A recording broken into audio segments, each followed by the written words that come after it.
옆사람과 함께 반갑게 인사를 나누시겠습니다. 만나서 억수로 반갑습니다. 주님의 이름으로 사랑합니다. 만나서 억수로 반갑습니다. 주님의 이름으로 사랑합니다. 오늘 말씀의 제목을 한번 따라해 보시기 바랍니다. 영생을 얻은 사람. 영생을 얻은 사람. 오늘 이 말씀을 통해서 하나님께서 큰 은혜 주실 줄 믿습니다. 아멘. 인간에게 있어서 가장 중요한 문제는 죄와 사망의 문제입니다. 인간은 죄로 인하여서 죽게 되었지요. 아무리 과학 문명이 발달하고 의학이 발달해도 이 죽음의 문제를 해결할 수가 없습니다. 자, 그런데 성경은 바로 인간에게 죽음이 온 것은 인간에게 죄악이 들어왔기 때문이다. 죄를 범해서 인간은 반드시 죽게 되어 있다라고 말씀을 합니다. 우리가 이 땅에 살면서 때로는 어려운 일도 있고 슬픔도 있고 괴로움도 있습니다. 그렇다고 우리가 이 세상을 떠나면 끝이냐? 그렇지가 않지요. 우리가 이 세상을 떠났을 때는 두 가지 길이 있는데 천국과 지옥이 있습니다. 그런데 죄 문제를 해결받지 못하고 죽은 사람은 심판을 받고 지옥불에 떨어집니다. 영원히 고통받는 그러한 고통의 장소지요.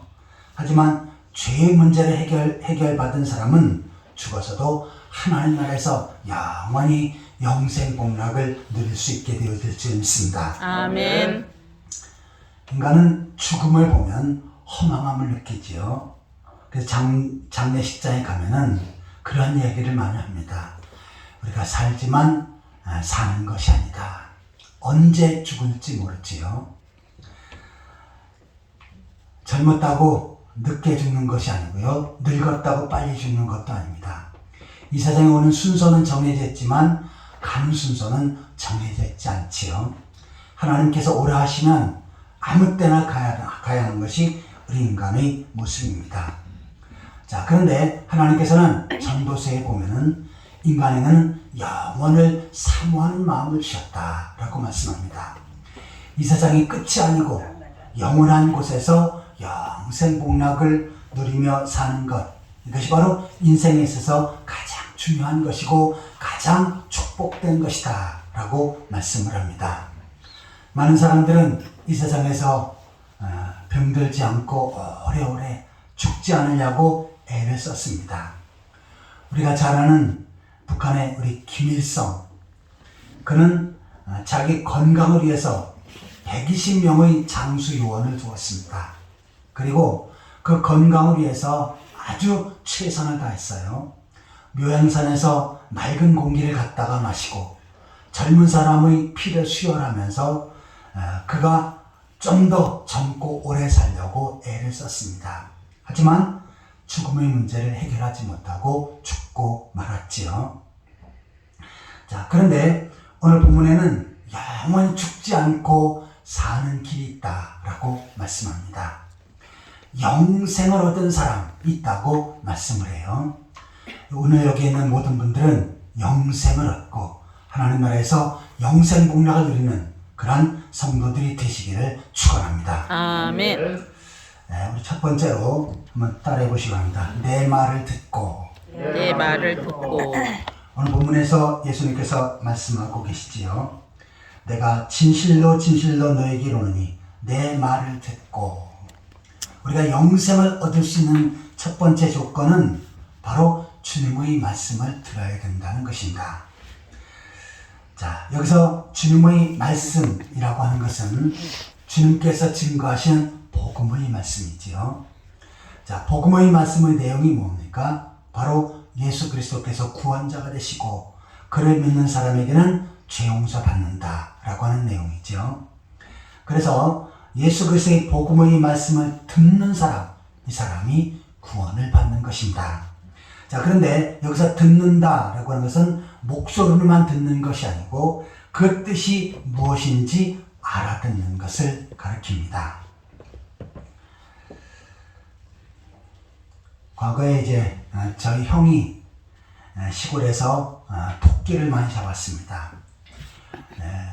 겨울에 산에 올라가서 올무를 놓고 그 다음에 다음날 올라가서 토끼가 올무에 걸렸는지 보면 가끔씩 거기 올무에 걸려서 죽는 토끼를 발견해요. 그래서 그것을 가져다가 맛있게 요리를 해 먹곤 했습니다. 그런데 어느 날 저희 형이 산에 올라갔는데 토끼가 이 너구리가 토끼를 물고 죽이려고 하는 물고 늘어진 상황을 발견했어요. 그래서 그 너구리를 쫓아버렸습니다. 그 토끼가 이제 다리에 피를 흘리면서 상당히 어려운 상황이 되었지요. 그래서 불쌍하니까 저희 형이 그 토끼를 가지고 집으로 왔습니다. 그리고는 병아리 놓는 이렇게 그 닭장, 조그만 닭장, 허술한 건데 거기에 이제 들여놓고서는 말을 합니다. 자, 내가 여기에 놓을 테니까 가만히 있어. 만약에 여기서 너 나오면 죽는다. 그러니까 가만히 있으면 내가 너를 치료해주고 고쳐줄 테니까 가만히 있어. 단단히 말을 남기고 저녁에 이제 집으로 들어갔습니다. 그랬더니 아침에 나오니까 토끼가 없어요. 땅을 파고 그 허술한 그 병아리 집을 해쳐버리고 나왔습니다. 나오자마자 어떻게 했습니까? 집에 있는 개에서 개가 물어 죽인 겁니다. 만약에 이 토끼가 저희 형의 말을 알아들었더라면 저분이 나를 살려줄 것이다. 그러니까 내가 여기 나가지 않고 가만히 있어야 되겠다 라고 했더라면 그 토끼는 살아났을 것입니다. 그런데 알아듣지 못하니까 어떻게 했어요? 그냥 어떻게든 살아보려고 나왔지만 거기에 집에도 개가 있고 주위에 개가 있는데 가만 안 놔두지요. 결국은 죽임을 당한 것입니다. 하나님께서도 우리들을 구원하시기 위해서 우리에게 영생을 주시기 위해서 먼저 하신 것은 복음의 말씀을 주시는 것입니다. 예수님은 내 말을 듣고 라고 하는 말씀을 제일 먼저 하신 것입니다. 어떤 분들은 어떤 신비를 체험해서 구원을 얻고 영생을 얻으려고 하는 사람이 있습니다. 그런데 이 신비 체험이 죄 용서받고 구원받는 것은 아니다 라고 성경은 정확히 말씀을 하고 있습니다. 성경에서 진리의 말씀으로 우리에게 주시는 것은 복음의 말씀을 들어야 하는 것입니다. 어떤 사람들은 자기가 올바로 살아서 또한 무슨 공덕을 쌓고 또한 똑바로 살아서 구원을 받으려고 하는 사람들도 있습니다. 하지만 하나님께서 보실 때는 어떻게 해요? 죄를 덜 짓고 많이 짓고 차이는 있지만 똑같은 죄인인 그것은 거기서 벗어날 수가 없는 것입니다. 그래서 우리가 죄에서 벗어날 수 있는 길은 바로 우리가 복음의 말씀을 듣는 것입니다. 그리고 그것을 나의 것으로 받아들이는 것입니다. 고린도후서 5장 19절에 보시겠습니다.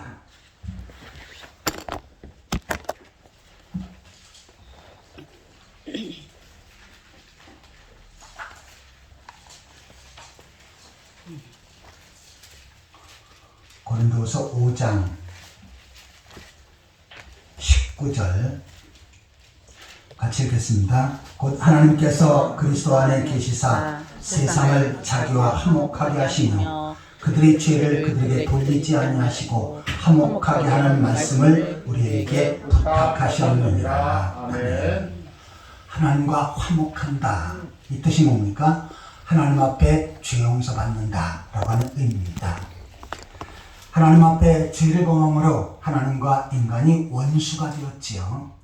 아담이 하나님 앞에 죄를 지었고 아담이 지은 그 원죄는 모든 후손들에게 그대로 임하고 있습니다.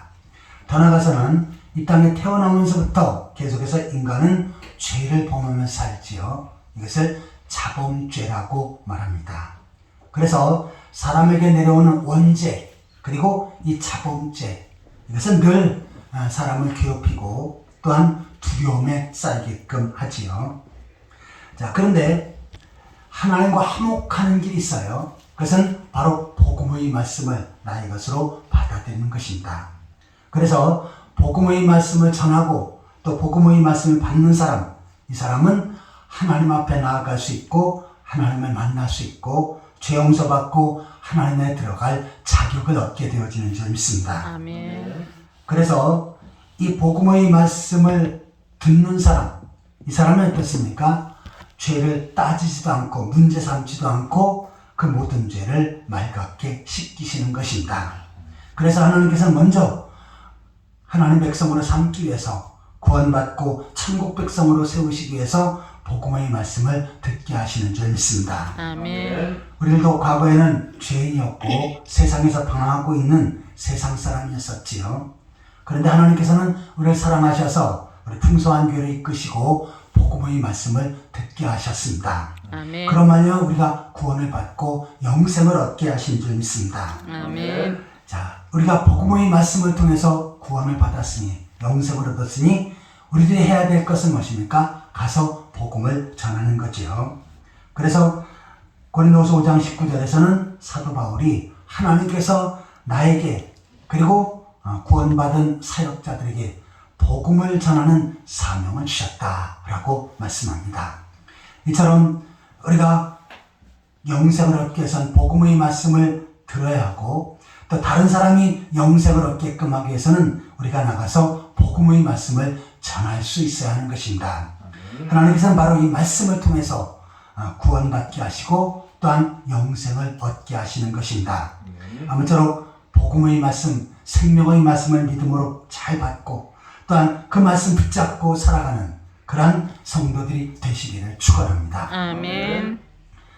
자, 영생을 얻는 사람이 어떤 사람이냐? 먼저 복음의 말씀을 들어야 된다라고 하는 내용을 살펴보았습니다. 두 번째로 한번 따라해 보시기 바랍니다. 믿는 사람. 믿는 사람. 오늘 본문에서 내가 진실로 진실로 너희에게 이르노니 내 말을 듣고 또 나 보내신 이를 믿는 자는 이 사람이 영생을 얻었고 라고 말씀합니다. 자, 여기서 나 보내신 자를 믿는 자, 이 의미가 뭡니까? 예수님을 이 땅에 보내신 분은 그의 아버지 하나님이십니다.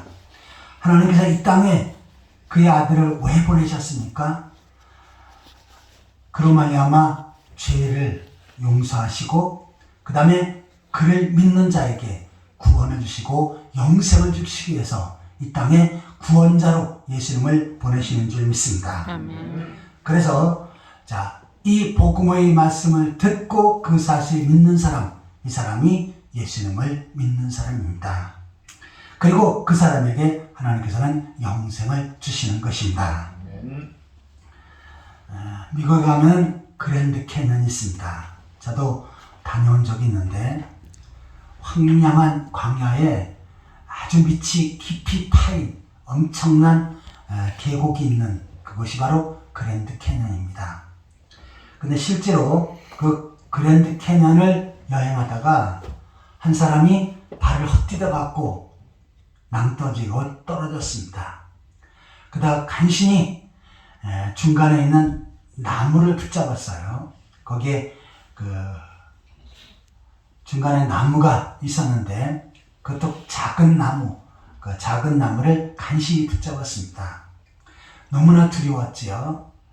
만약에 그 사람이 그 나무를 놓치게 되면은 더 깊은 곳으로 떨어져서 죽을 수 있는 그러한 상황입니다. 근데 이 사람이 마침 기독교인이고 하나님을 섬기는 사람이었습니다. 그래서 그때 나무를 붙잡고 하나님 앞에 기도합니다. 하나님, 자, 내가 여기서 낭떠러지고 떨어지다가 간신히 나무를 붙잡았는데, 자, 저를 여기서 살려주십시오. 라고 이렇게 기도를 합니다. 자, 그러면서 그가 하나님 앞에 고백하기를, 제가 하나님 앞에 예배도 잘 드리고 헌금도 잘하고 충성하는 일도 많이 했지 않습니까? 그것을 봐서라도 나를 좀 살려주십시오. 라고 이렇게 기도를 했습니다. 그랬더니 하늘로부터 음성이 들려왔어요. 그러면서 얘야, 그 나무를 놔라. 라고 하는 음성이 들렸습니다. 이 사람이 생각할 때는 그 나무를 놓으면 여기서 죽을 것 같아요. 그래가지고 뭐라고 기도했냐면 지금 응답하실 하나님 말고 다른 하나님 나에게 좀 보내주십시오 라고 이렇게 기도했다고 합니다. 자, 그런데 이제 사람에겐 한계가 있지요. 그 나무를 붙잡다가 힘이 없어가지고 도저히 안 돼서 이제 밑으로 떨어지게 됐습니다. 그런데 1m도 안 돼서 밑에 아주 큰 바위가 튀어나온 게 있어가지고 거기에 탁 걸리게 된 겁니다. 그러니까 거기에는 그냥 가만 앉아 있어도 돼요. 자, 하나님께서는 그것을 아시고 그 나무를 놓으라라고 했는데 이 사람은 어떻게 아니요. 그것은 내가 이것을 붙잡아야 삽니다 하면서 버텼던 거지요. 하지만 막상 나무를 놓으니까 어떻게 돼요? 더 편한 것이 자리 잡게 되었고 나중에 구조대에서 의해서 구출을 받게 되었습니다. 자, 이처럼 자 사람은 자기가 가지고 있는 경험, 판단, 그리고 자기가 갖는 지식을 버리기 어렵습니다. 자, 세상 사람들에게 가서 복음을 전하면 물론 하나님의 택한 백성들은 복음을 받을 수가 있고 예수를 믿을 수가 있어요. 그런데 대부분의 사람들은 자세히 예수님을 설명해도 복음을 전해도 잘 안 믿습니다. 왜요? 그네들은 이 복음의 말씀을 듣고 믿는 것보다는 내가 생각하는 또한 내가 가지고 있는 경험과 판단을 더 중요시하기 때문입니다. 마치 그랜드 캐년의 중간에서 나무를 붙잡고 있는 사람처럼 내가 나무를 붙잡아야 산다고 그렇게 생각하면서 사는 사람들이 많이 있습니다. 하지만 하나님께서는 우리 같이 용서받고 구원받고 영생 얻는 길은 한 가지를 여셨는데 그것은 바로 복음의 말씀을 듣고 그 사실을 믿는 것입니다. 자, 다른 길이 없어요. 복음의 말씀이라는 것은 뭡니까? 예수 그리스도께서 이 땅에 오셔서 십자가에 죽으시면서 그의 택한 백성들의 모든 죄를 담당하신 그 사실입니다. 그 사실을 나의 것으로 받아들이는 것입니다. 예수님께서는 십자가에 죽으실 때 그와 같이 말씀하셨지요. 내가 다 이루었다. 그의 피를 쏟으시면서 그의 택한 백성들의 모든 구원을 이루었다 라고 말씀을 하셨습니다. 자, 이것은 구약시대 제사장들이 선포하는 내용이었죠. 대속죄일에 한 해 동안의 모든 죄를 용서받기 위해서 하나님 앞에 속죄 제사를 드립니다. 하나님께서 지성소에서 그 속죄 제사를 받으시고 죄를 용서하셨을 때 백성들 앞에 나와서 선포합니다. 다 이루었다. 1년 동안의 모든 죄가 다 용서되어졌다 라고 선포를 합니다. 그러면 밖에 있는 이스라엘 백성들 전체가 모여있던 이스라엘 백성들은 어떻게 합니까? 그 대제사장의 선포를 듣고 1년 동안의 우리 모든 죄가 용서되었다 하면서 기쁨으로 찬양하며 춤추고 즐거워하는 그러한 일을 합니다. 이것이 바로 대속죄일에 벌어지는 축제인데 예수님께서는 1년 동안의 죄가 아니라 우리가 살아가야 될 평생의 모든 죄를 다 걸머지시고 십자가에서 우리를 향해서 말씀하신 것입니다. 다 이루었다. 예수님께서 다 이루었다 선포하신 이 말씀을 나에게서 믿고 받아들이는 그러한 성도들이 되시기를 축원합니다. 아멘. 아기가 엄마 뱃속에서 태어나면 제일 먼저 울지요. 자, 만약에 아기가 울지 않으면 강제적으로 이렇게 충격을 줘서라도 반드시 울게 해야 합니다. 그래야 이제 숨을 쉬기 시작하지요. 자, 그런데 왜 아기가 어머니 뱃속에서 나오자마자 울게 되어지는가? 이것을 심리학자들은 그렇게 연구해서 발표를 합니다. 어머니와 함께 있다가 어머니와 떨어지니까 불안해서 우는 것이다 라고 이렇게 심리학자들은 주장을 합니다.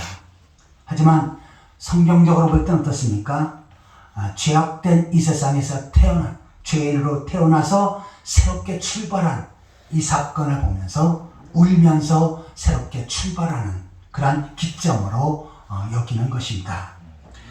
자, 그 후부터 어떻게 합니까? 사람은 계속해서 죄를 범합니다. 어렵다고 죄를 범하지 않는 것이 아니지요. 때로는 어머니나 아버지를 슬프게 하고 또한 고통스럽게 하면 그것도 죄에 해당됩니다. 그러니까 태어날 때부터 시작해서 인간은 계속해서 죄를 범하고 있습니다. 자, 그 죄의 개수, 죄의 양, 이것은 인간이 측량할 수 없어요. 나는 별로 죄를 지은 거 없는데요. 그렇지 않습니다. 하나님은 내가 모르는 죄를 기억하고 계시고 내가 잊어버린 죄 다 기억을 하십니다. 그리고 어떻게 합니까? 그 죄 문제가 해결되지 않으면 반드시 그 죄값을 물으시는 것입니다. 특별히 죽을 때까지 죄 문제가 해결되지 않아요. 그 사람은 심판을 받고 지옥불에 던져지는 것입니다. 자, 그런데 하나님께서는 이 죄 문제를 해결하시고 죄인을 구원하시기 위해서 이 땅에 그의 아들 예수 그리스도를 보내신 것입니다. 요한일서 4장 9절을 보시겠습니다.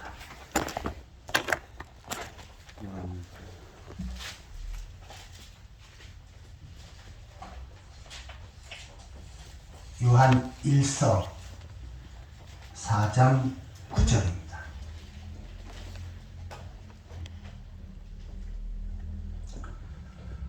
9절 10절 같이 읽겠습니다. 하나님의 사랑이 우리에게 이렇게 나타난 바 되었으니 하나님이 자기의 독생자를 세상에 보내시는 그로 말미암아 우리를 살리려 하십니다. 사랑은 여기 있으니 우리가 하나님을 사랑하는 것이 아니요 하나님이 우리를 사랑하사 우리 죄를 속하기 위하여 화목제물로 그 아들을 보내셨습니다. 아멘. 하나님께서 그의 아들을 이 땅에 보내신 것은 그로 말미암아 우리를 살리려 하니 죄로 인해 죽어야 될 우리를 살리고 영생을 얻게끔 하기 위해서 이 땅에 예수님을 보내신 것입니다. 그 다음에 우리를 사랑하사 우리의 죄를 속하기 위해서 화목제물로 그 아들을 보내셨습니다. 내가 가지고 있는 죄를 속죄하기 위해서 하나님 앞에 화목제물로 이 땅에 오셨고 십자가에서 화목제물로 모든 제사를 완성하셨지요. 그래서 그 그리스도를 믿는 사람에게는 모든 죄가 용서되어지는 것입니다. 히브리서 9장 12절을 보시겠습니다.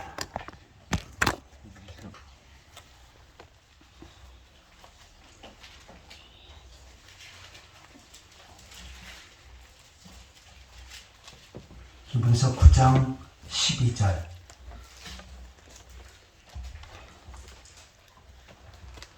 같이 읽겠습니다. 오직 그리스도는 죄를 위하여 한 영원한 제사를 드리시고 하나님 우편에 앉으사 10장이죠. 제가 10장 12절을 읽었습니다. 9장 12절을 같이 읽겠습니다. 염소와 송아지의 피로 하지 아니하고 오직 자기 피로 영원한 속죄를 이루사 단번에 성소에 들어가셨느니라. 아멘. 구약시대는 염소와 송아지 피로 그 사람의 죄를 용서했지요. 그런데 염소와 송아지 피로 속죄 제사를 드린 것은 그 죄에 자기가 고백하는 그 당시의 죄만 해결되어지는 것이지요. 그런데 오직 자기 피로 예수 그리스도의 피로 영원한 속죄를 이루사 구약시대의 속죄 제사는 일시적인 속죄 제사고 예수님의 십자가의 속죄 제사는 영원한 속죄 제사입니다. 그래서 단번에 성소에 들어가셨느니라. 그의 피로 영원한 속죄를 이루사 영원한 속죄 제사를 드렸기 때문에 그 속죄 제사가 나에게 해당되어진다라고 여기면 그런 말이야마 죄 용서받게 되어지는 것입니다. 아멘. 원죄뿐만 아니라 태어날 때부터 지금까지 있는 모든 죄를 하나님께서는 그 예수 그리스도를 믿는 믿음 하나 보시고 모든 죄를 덮어주시고 용서하시는 줄 믿습니다. 아멘. 한 구절 더 보겠습니다. 에베소 1장 7절입니다. 에베소서 1장 7절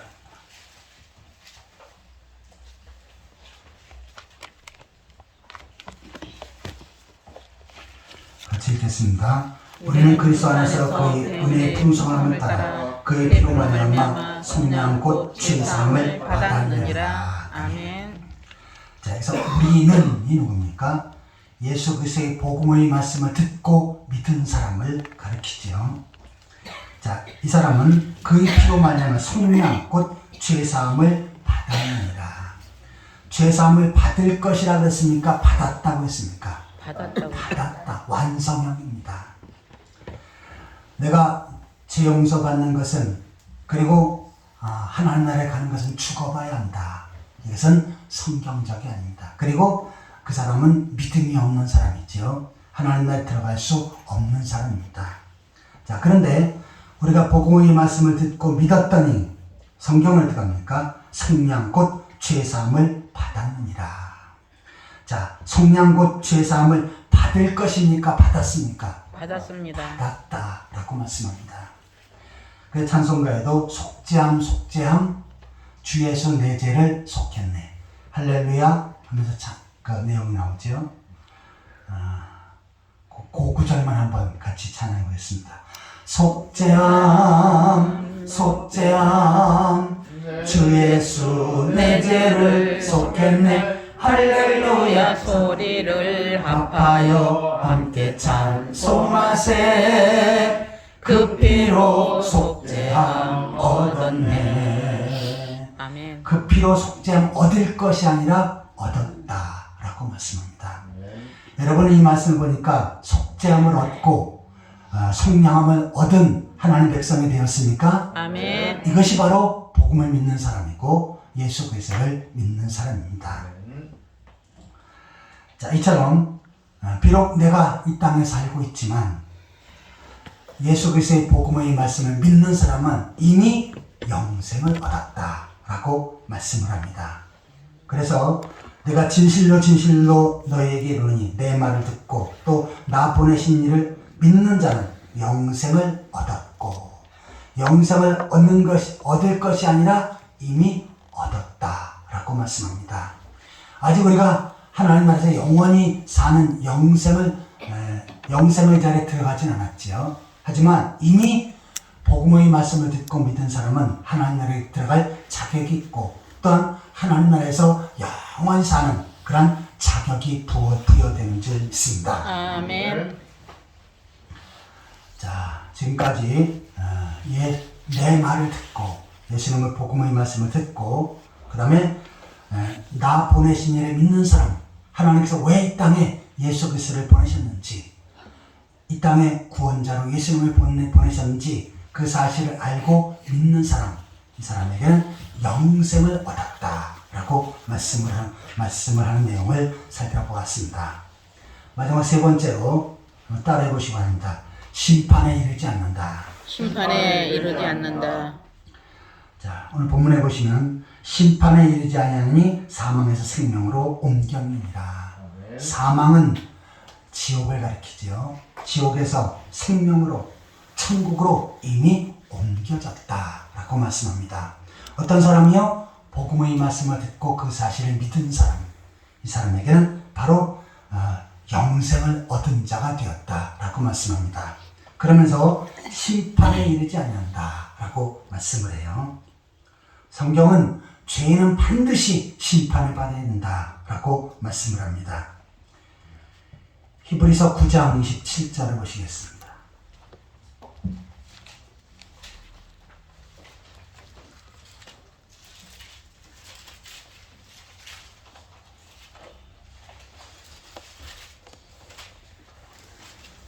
히브리서 9장 27절 같이 읽겠습니다. 한 번 죽는 것은 사람에게 정하신 것이요 그 후에는 심판이 있으리니. 이 땅에 태어난 사람은 반드시 죽어야 합니다. 그것은 하나님이 세우신 질서고 또 하나님의 명령이에요. 자, 그런데 죽게 되면 반드시 재판을 받게 되어진다라고 말씀합니다. 자, 이 심판, 이 재판은 뭡니까? 바로 죄가 있는지 없는지, 그리고 죄 있는 사람은 지옥불에 던져버리고 죄가 없다면 천국으로 보내는, 이것이 바로 심판의 자리입니다. 자, 오늘날 사람이 잘못했는지 또 죄가 있는지 없는지를 어디서 판결합니까? 법원에서 판결하죠. 판사가 하나하나 따집니다.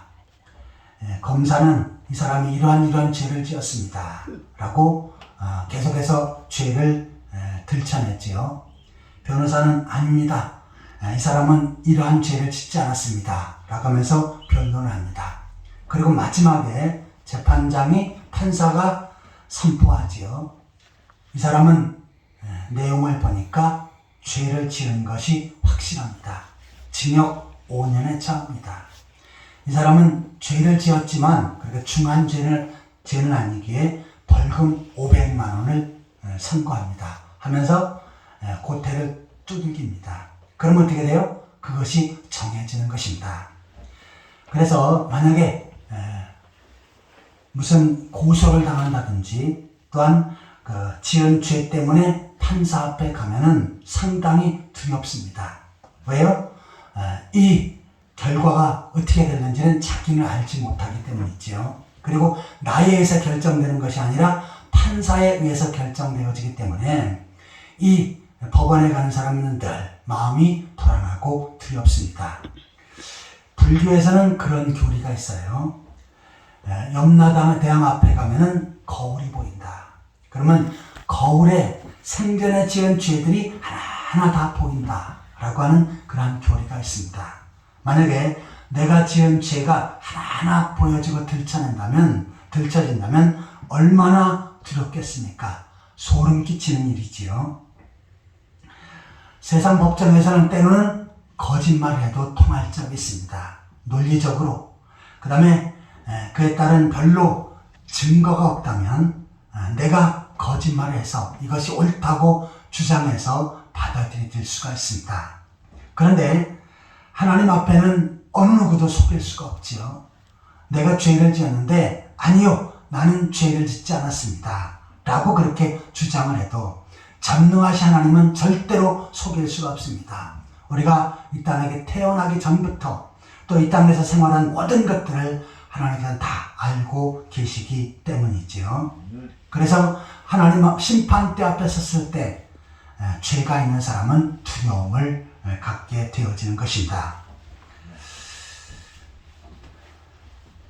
우리가 죽음 앞에 섰을 때 죄가 있는 사람은 그 죽음이 두렵지요.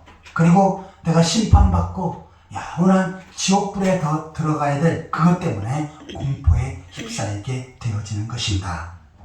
자, 그런데 죄가 용서되어진 사람은 어떻습니까? 두려워할 필요가 없지요. 심판이 두렵지 않습니다. 왜요? 그 재판은 심판을 해봤자 반드시 나를 천국에 가는 자격을 주기 때문이지요.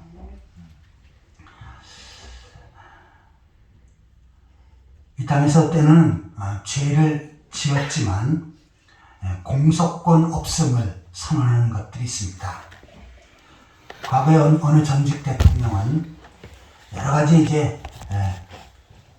그 전직 대통령이나 주위에 있는 사람의 비리를 하나하나 들춰내고 그 사실을 하나하나 언급하니까 산에 올라가서 뛰어내려서 자살을 했습니다. 자, 그러자 그때부터 어떻게 합니까? 공소권 없음으로 끝났습니다. 그래서 그 대통령의 잘못 더 이상 들춰내지 않고요. 주위에 있는 사람의 잘못들 더 이상 들춰내지 않고 끝나는 것입니다. 이것이 바로 공소권 없음입니다. 자, 우리가 차량을 운전하다가 때로는 교통사고를 일으킬 적이 있고 당할 적이 있지요. 그런데 내가 다른 차를 들이받았습니다. 그런데 거기에 중요한 11개 항목에 들지 않으면 종합보험만 들었으면 끝입니다. 물론 경찰이 와서 조사를 하지요.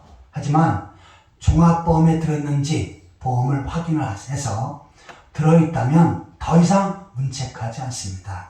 보험회사에서 다 알아서 처리하기 때문이지요. 자, 이처럼 우리도 때로는 이 땅에 살면서 많은 죄악이 있고 허물이 있지만 예수 그리스도의 복음을 믿는 사람, 예수께서 나의 모든 죄를 용서하시고 내가 당하게 될 심판까지 짊어지시면서 나의 모든 것들을 책임져 주실 그 사실을 믿는 사람, 이 사람은 하나님께서 선언하십니다. 더 이상 죄에 대해서 공소권이 없다. 더 이상 죄에 대해서 문책하지 않겠다. 라고 이렇게 말씀하시는 것입니다. 한 번 죽는 것은 사람에게 정해진 것이지만 그 후에는 심판이 있지만 바로 복음을 믿고 영생을 얻은 사람, 이 사람에게는 심판이 면제되어지는 줄 믿습니다. 아멘. 요한일서 4장 15절에서 17절까지 보시겠습니다.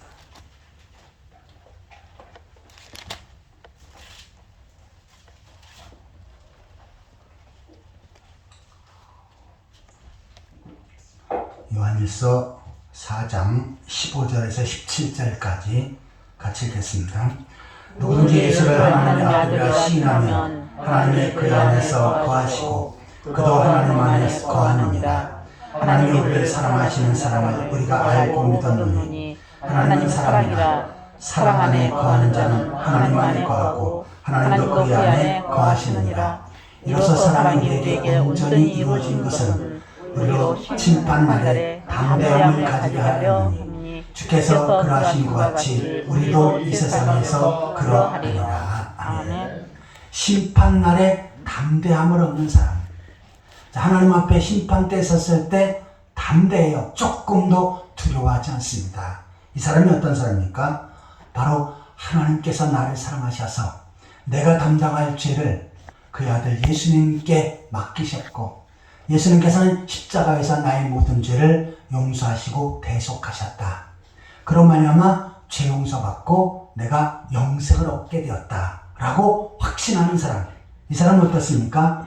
심판 날에 담대함을 얻는다. 심판이 조금도 두려워하지 않지요. 왜냐하면 그 결과를 알기 때문입니다. 하나님께서는 우리를 심판하실 때 예수 그리스도의 피로 너의 모든 죄가 용서되어졌다, 씻겨졌다 라고 선언하시고 이제는 하나님 나라에 들어갈 자격이 있다 하면서 하나님 나라로 올려보내실 줄 믿습니다. 아멘. 그러기에 심판 날에도 담대함을 얻을 수 있는 것입니다. 이처럼 그리스도 예수에서 구원받고 영생 얻은 사람은 조금도 심판을 두려워할 필요가 없습니다. 그리고 영원한 하나님 나라를 소망하며 살아야 될 줄 믿습니다. 자, 오늘 본문의 말씀을 다 같이 한번 읽겠습니다. 자, 이 말씀은 나에게 해당되어진다. 그래서 나는 이 말씀대로 영생을 얻은 사람이고 심판을 받지 않는다. 그리고 지옥에서 천국으로 옮겨진 사람이다. 라고 주장하시길 바랍니다. 그러면 하나님께서는 여러분의 주장을 믿음으로 받으시고 바로 영생을 얻게 하실 줄 믿습니다. 아멘. 자, 요한복음 5장 24절 같이 읽겠습니다. 내가 진실로 너희에게 이르노니 내 말을 듣고 또 나 보내신 이를 믿는 자는 영생을 얻었고 심판에 이르지 아니하나니 사망에서 생명으로 옮겼느니라. 아멘. 다 같이 기도하시겠습니다. 하나님 아버지, 허물과 죄로 죽었던 저희들이었고 지금까지 땅에 살면서 많은 죄를 지었던 죄인이었었지만 저를 사랑하사 이 땅에 그 아들 예수 그리스도를 보내시고 십자가에서 속죄 제사를 완성하시며 또한 저희들에게 구원을 주시고 생명을 주시고 영생을 주신 것 감사를 드립니다. 저희들에게 복음의 말씀을 들려주시고 그 사실을 믿게 하셔서 하나님 앞에 영생을 얻고 하나님을 소망할 수 있게끔 하셨사온데 이 말씀 붙잡고 믿음으로 살게 하여 주옵소서. 심판에 이르지 아니하고 사망에서 생명으로 옮긴 그 사실을 시인하고 또한 이 예수 그리스도의 복음을 증거하며 살아갈 수 있도록 도와주시옵소서. 아멘. 예수 그리스도의 이름으로 간절히 기도하옵나이다. 아멘. 찬송가 436장 부르시면서 준비한 예물을 하나님 앞에 드리겠습니다.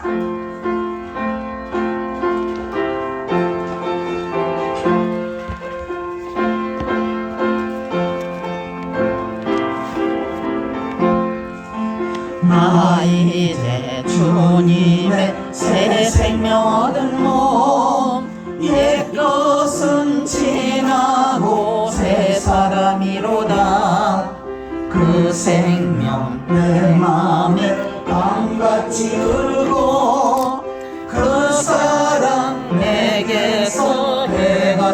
빛난다. 영생을 누리며 주 안에 살리라. 오늘도 내일도 주 함께 살리라.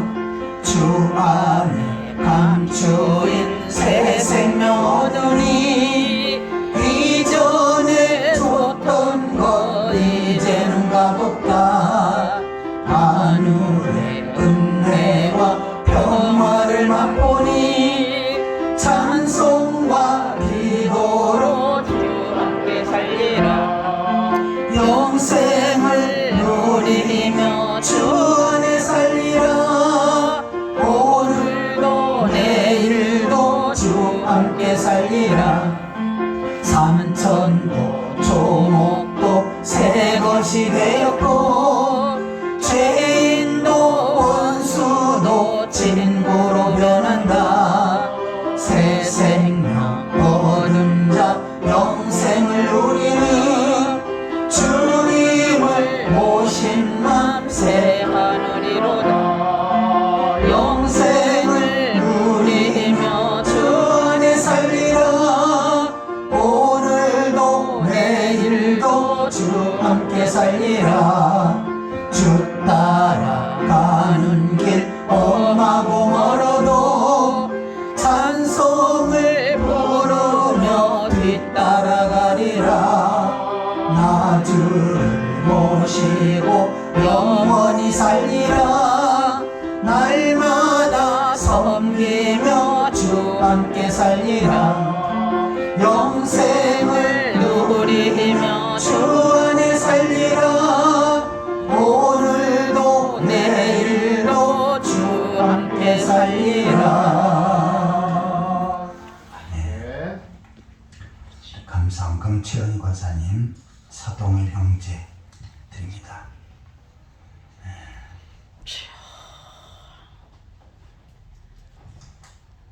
손순옥 성도님 11정금 드립니다. 11정금 의원 집사님, 저와 최영현 사모 감사임을, 김문재 권사님 자녀 감사원금, 또한 김동섭 집사님 감사임을 드립니다. 선재회 권사님 11정금 선경금, 한마의 전도에서 선경금, 이준호 성도님 인공빈 권사님 11정금 감사원금 드립니다. 오한식 장로님 선경금 9정금, 남기현 권사님 11정금 선경금 드립니다. 우리 다 같이 기도하시겠습니다. 하나님 아버지, 허물과 죄로 죽었던 저희들을 구속하시고 영원히 하나님 나라에 들어갈 수 있는 자격을 주신 것 감사드립니다. 아멘. 또한 이 땅에서 많은 환난과 실보와 재난 가운데 보살펴주고 붙들어주셔서 물론 주 앞에 나와 예비할 수 있는 은혜를 주신 것 감사드립니다. 아버지, 주님의 은혜를 기억하며 정성껏 예물을 드렸나니 예물을 기쁘게 받으시고 크게 축복하여 주옵소서. 10회를 주님의 것으로 구별해드린 손길들이 있습니다. 하나님. 하나하나 기억하셔서 그들의 가정과 삶의 터전에 크게 복의 복을 더하여 주옵소서. 주여. 창고가 차고 넘치게 하시고 날로 번성케 하시고 모든 저주와 질병이 물러가게 하여 주옵소서. 또한 주 앞에 정성껏 감사의 물든 손길들이 있습니다. 그들의 감사가 날날로 더해지게 하시고 하나님. 감사의 일들이 날날로 더해지게 하여 주옵소서. 또한 시간도 선경금, 구정금, 주일원금을 정성껏 드립니다. 하나하나 기억하시고 하늘문을 여시고 크게 복의 복을 더하여 주옵소서. 아멘. 예수 그리스도의 이름으로 축복하며 간절히 기도하옵나이다. 아멘. 네, 교회 소식을 보시겠습니다. 네, 벌써 12월 첫째 주일인데 이제 뭐 한 달, 올해가 한 달도 남지 않은 상황인데 주님께 주시는 사명 소중히 여기고 잘 감당하시길 바랍니다. 그리고 오늘부터 오후 예배 시간을 30분 당겨서 오후 2시로 하도록 하겠습니다. 그러면 찬양을 한 1시 반쯤이나 이렇게 하시면 되겠죠. 그 다음 주일은 성서주일입니다. 그리고 우리 최평창 집사님 오늘 못 오셨는데 장이 많이 안 좋으셔가지고 병원에 입원 중에 있습니다. 장이 회복되어질 수 있도록 위해서 기도해 주시기 바랍니다. 우리 다 같이 일어서서 찬송가 5장 부르신 다음에 축도로 예배를 마치겠습니다.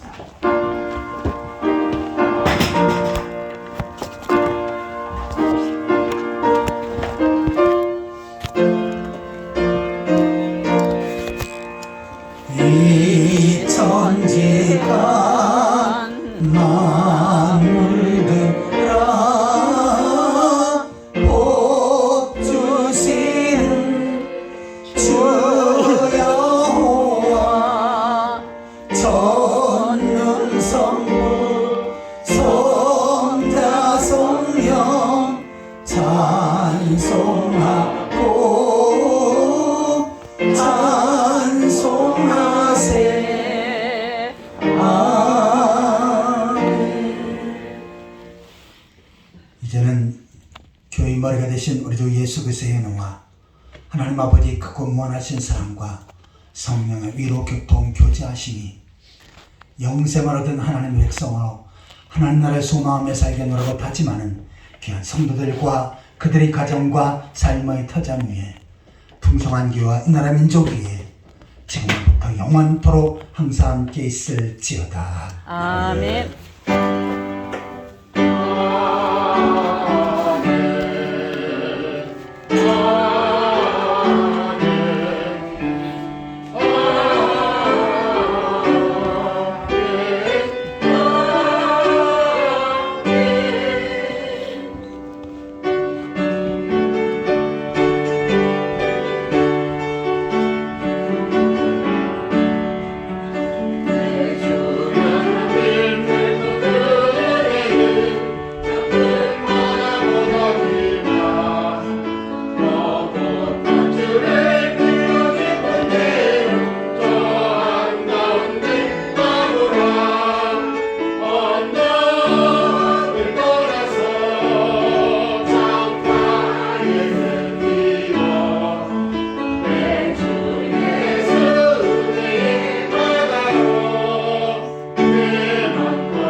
수고하셨습니다.